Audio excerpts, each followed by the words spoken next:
I almost never share pictures of my kids here on Weekly 50 because I don't really feel comfortable doing it. I'm just not one of those people who wants to flood the internet with pictures of his kids. I take a ton of pictures of my kids, and that's why I got into digital photography more seriously in the first place. But I just feel like this isn't really the forum to share those. I share those privately with friends and family, but not just publicly on the internet. Maybe that makes me old. I don't know. It's just not what I do.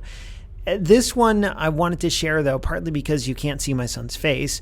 And like I said, I'm one of those old people who doesn't like doing that. But I really like what is going on here.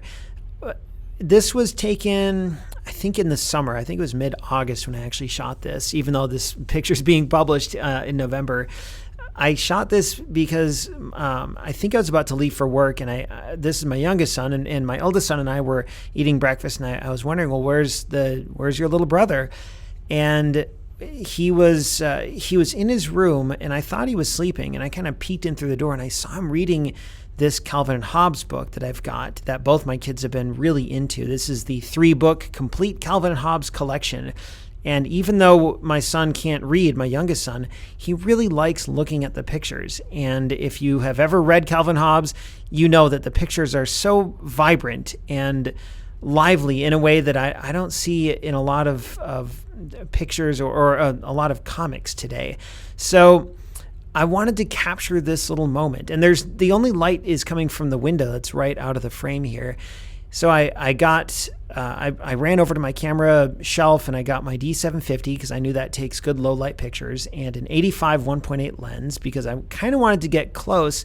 I knew that my 70 to 200 2.8 lens just wouldn't let in enough light. I needed to let in as much light as possible, and shooting at f1.8 was the surest way to do that. Even so, I think the shutter speed on this was like a 20th of a second. And the only reason it's even remotely sharp is because I was able to rest the camera on the door frame.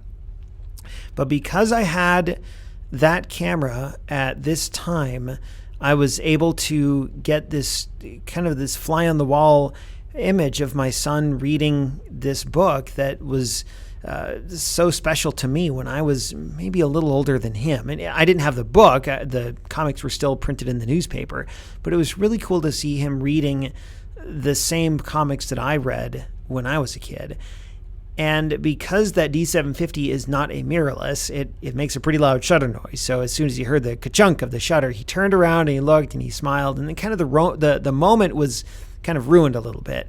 And he went back to reading, but then it just wasn't quite the same. I really liked being able to catch him kind of unsuspectingly at this kind of a neat little moment here. If you look, the focus is not quite right. I think I focused on the book, not on him. So the book is in focus. He is a little out of focus.